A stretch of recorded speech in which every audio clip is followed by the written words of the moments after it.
All right, today we're going to be talking about natural and holistic treatments for perimenopause and menopause challenges that nobody's really talking about. My name is Dr. Nancy. I'm the midwife of Midlife, and I'm a psychologist in private practice where I see mainly women in midlife struggling with these challenges that midlife loves to bestow upon us. But in my online coaching biz here, I like to create resources like this for women like you to help you to not only manage the symptoms of menopause, but to begin to see these very challenges as a catalyst for change and use them to make changes in your life today that are going to keep you vibrant, alive, healthy, and fulfilled well into your 90s and beyond. So if that sounds interesting to you, please give me a thumbs up, subscribe to my channel, and I'd love to have you a part of this community where we're learning all things about menopause and perimenopause and how to manage this change with grace and love. Okay, so back to our topic, natural remedies. So when you think of natural remedies for perimenopause and menopause, you probably think of supplements, right? And herbs. And I am a big proponent of supplements and herbs. I take a lot of them myself. I believe in them, but that's not my department because I'm a psychologist, right? So I don't offer people suggestions on what supplements they can take, but I would refer you to find a good herbalist, a good naturopath, even some physicians that can help you decide the supplements that will help you manage your symptoms the best. But when I, as a psychologist, think of natural and holistic solutions for menopause, one thing that is always recommended to help us with the challenges of menopause, whether it be sleep problems or even belly fat or hot flashes, like what's the number one recommendation that comes through? Of course, see your doctor, take some supplements, but also manage your stress, right? Even with belly fat, it's your hormones are making your cortisol go out of control. And when we have too much cortisol, which is our stress hormone, amen, it leads to this flat tire around the middle, right? So even with something as physical as weight loss, usually the recommendation is manage your stress. But how do we do that? Of course, there's self-care practices that help manage our stress. And I'm a big proponent of going to get a massage, taking time out for yourself, creating and calendaring time and space in your calendar to be free and to do things that you love and to spend time with friends. These are all beautiful ways of managing your stress. But from my perspective, there's two main ways to manage your stress that everything else falls into the umbrella of. And I like to think of it as top down and bottom up. So if you think of a plant, top down would be anything you would do to make those leaves look better, whereas bottom up would be anything that gets at the root of that problem. If you think of your symptoms as weeds, you can chop off the weeds at the level of the soil and your garden's going to look way better right away. But if you want those weeds to stay gone, you want to pull them out by the root system. And basically, the root system, pulling it out by the root, to me represents doing deep trauma work around the triggers that are on hyperdrive because of the hormonal imbalances of menopause. Does that make sense?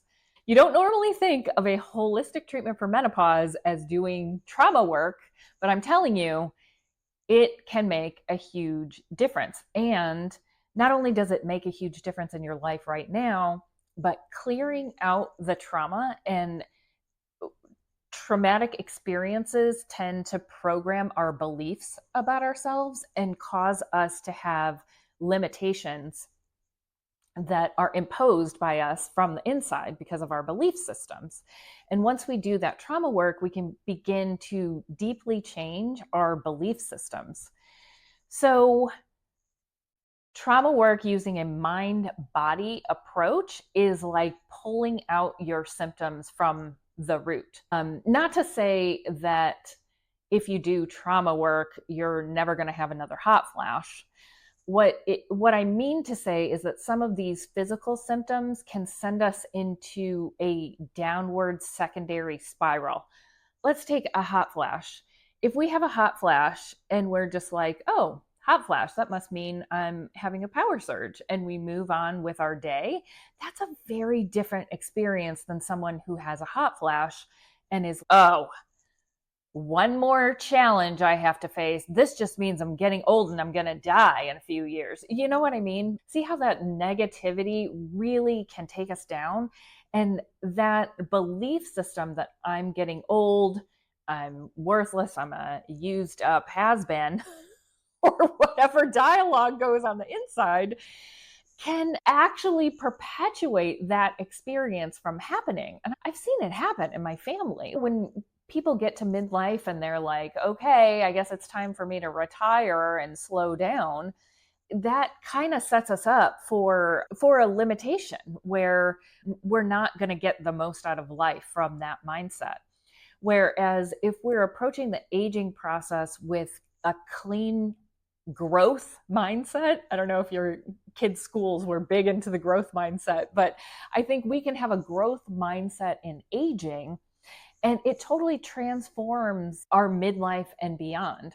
Just to give you like an example, that's how the trauma work really helps us to make the changes now in our belief systems to uplevel our lives, so that when we get into our 80s and 90s, we're like, yeah, bring it on, instead of woe is me, I've got more pain and I can't do this and I used to be able to do this. You know what I mean? Instead of being like, I can't do this anymore, but I'm grateful I can do this, so I'm going to maximize it. Meaning, if we used to be a runner, we can't run because we had knee replacement or whatever, but we can walk, we walk. Or if we can sit, maybe we take up some sitting hobby or learn a new language or start knitting or create music. Does that make sense? So, trauma work, it also, so that's one way that it helps us by clearing out old thought patterns that are holding us back.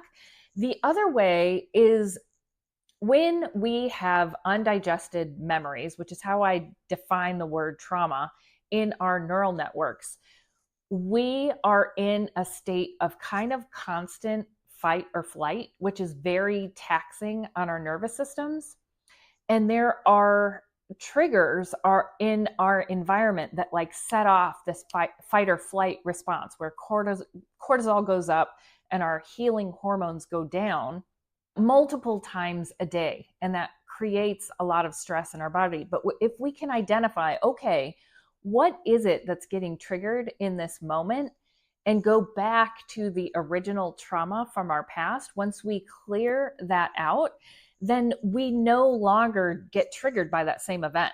If you think of the metaphor of a veteran that comes back from a war zone and he smells a fire and it takes him back to the battlefield, or he hears the sound of a helicopter and it takes him back to the battlefield, he feels like he's under attack and he's going to die, right? Or she. That happens to all of us all the time, where we feel like something in our environment sets us off. Could be anything, the way someone looks at us, something that someone says, some situation that we're in that reminds us of a past trauma and sets us into the same like body response and the same thought patterns as before. So if we're going into fight or flight multiple times a day because of past trauma, once we clear out that trauma, we're no longer getting triggered into fight or flight by the same events. Does that make sense? Can you see how valuable that would be in menopause? The other thing with perimenopause and menopause is this is usually a time when the external demands on our life go down a little bit. Trying to do trauma work when you have little kids at home is almost impossible because you don't have time. And even if you do have time, like your brain is elsewhere. Where this is a time in our life where we're letting go of more and more of the parenting role. Like for me, my son's about to go off to college in a couple of weeks. And so that's going to free up a lot of time and space for me to focus not only on creating this phenomenal YouTube channel, but also on my own healing and focusing on the things that I really want to do with my life. The last holistic treatment that I want to talk to you about before we sign off here is a pretty easy one. And this goes back to cutting off the plant at the ground. So we're taking care of things in the moment. I hope my metaphor is making sense. If it doesn't, maybe I'll re-record this video. But if we take care of the top-down approach symptoms, it's things that you do in the moment to improve that moment. And this also improves your resilience to stress as well. So it's not like you can do one or the other, it's just the emphasis. So the things that improve the moment, at least in my mind, in my metaphor, are things like meditation, self-care, hanging out with friends. String enough of those moments together where you're feeling satisfied and joyful and happy, you're actually going to start to take care of the roots as well. But even if it doesn't fully remove the root system so that you're not getting triggered anymore, things like self-care and meditation can really help you manage stress. If by some chance you haven't started your meditation practice and you're not meditating on a daily basis for whatever reason, or maybe you started meditating a while ago but fell off the wagon, I have a resource for you, and it's my Midlife Meditation Club that I've just launched last week. You can find a link in the description below to sign up. I'm doing some free guided meditations for the next several Mondays if you happen to watch this in time to get on one of those free meditations. But it's a course and a community that is specifically designed for using meditation to help manage your stress and manage all the symptoms that come up in menopause and peri through meditation. So once you sign up for the club, I have a whole library of meditations in there that are focused on specifically perimenopausal common symptoms, such as body aches. I have various meditations for different body aches. I have methods and meditations in there for hot flashes, for relationship changes, for menopausal brain fog, and like all kinds of different meditations that are specifically designed to help you through the challenges of midlife and to reframe these challenges so they can actually be used as a catalyst for change. So if that sounds interesting to you, I would love to have you in the club. I called it the club because I really want to focus on meditation as something fun and nourishing and nurturing in your life versus meditation as something that has a lot of rules and a lot of structure and a lot of shoulds involved. I don't want meditation in your life to be just one more thing to check off on your to-do list. So if this sounds interesting to you, I would love to have you sign up and become a part of our community. And with that, I hope this video was helpful, and I will see you in the next video.